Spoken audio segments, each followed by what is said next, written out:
We are here. We're longing to be in the sun, especially since we haven't had the warmest spring, but we have to make sure we protect ourselves from the sun's harmful rays. Absolutely. Breaking down the truth about sunscreen, please welcome. We have dermatologist Dr. Julia Carroll. Julia, how are you? I'm awesome. Thanks so much for being here. I mean, it's a little blustery right sunscreen now. Protector. Yeah, exactly. True. But it's a little blustery right now, but still those rays can get to us, right? Right. One of the things I say is if you can see your hand in front of your face, there's enough light out that you should probably be wearing sunscreen that day. So even in the shade and somewhere like this where we're sheltered from the sun? You're a little bit more protected, but the UVA light is always the same no matter what the season is in one location. So in Toronto, it's always the very same level.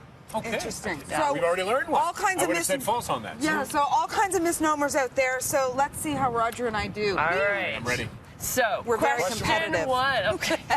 Who's keeping track? Yeah. Spray sunscreen is meant to be sprayed directly on any area you are protecting. True. False.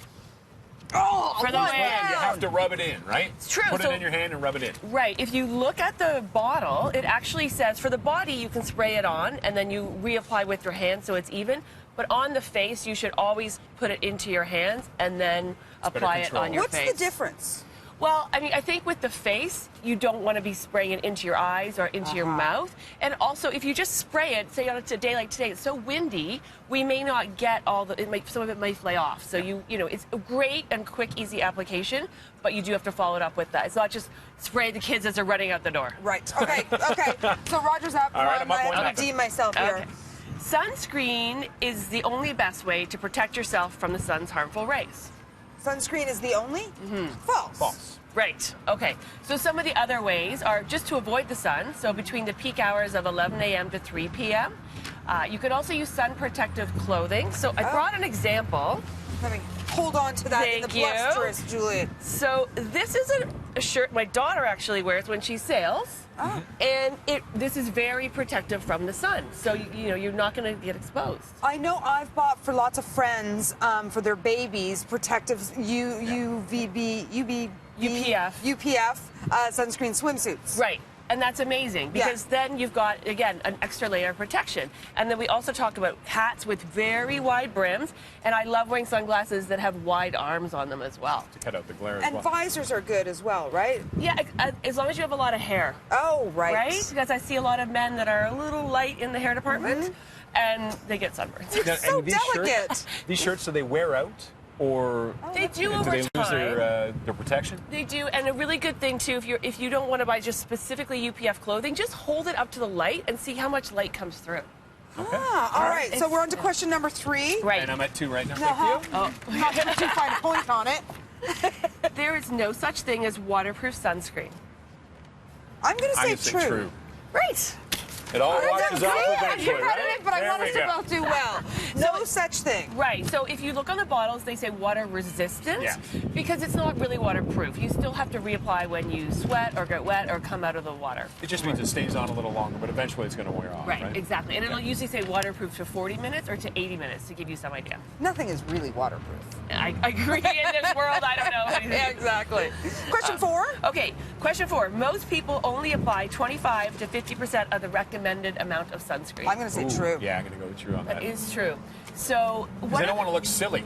Right. Right? Walking around with your white face and everything. Right. I think it's also because they're like, it can be expensive. Sunscreen can be expensive. And you're like trying to, you know, maybe. What is your health worth, though? Right. It's a good point. It is. Like, it's think a about good the money we spend on organic foods, vitamins. You know, this is just part of a wellness plan, so I don't think you should scrimp on it. But it is true. So in the lab, when they test it for 2 milligrams per centimeter squared.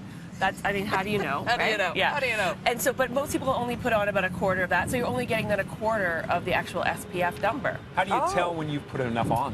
Well, that's a great question. What I tell people is put on enough until the white just goes away. Just goes away. Yeah. I think you made an excellent point there, and just to reiterate that, if you don't put enough on, you're not getting the full SPF number protection. It's actually a direct correlation to that. It is. So either up the number or just put a little bit more on. And you know, back to your point about price, if you go up in number of SPF, the price doesn't usually go up. Oh, interesting. For most brands. Okay, all right, cool. Yeah. Good tips. Yeah. Spray those kids. It's going to be sunny this weekend. Wait, are we done? Did I get perfect? That's I got the perfect. quiz. Well, I have another question, Ed. The SPF numbers So I've heard 30, and then anything above that is irrelevant. It doesn't make a difference. Is that true? No, it's not true. So you get less increments of protection as you go up.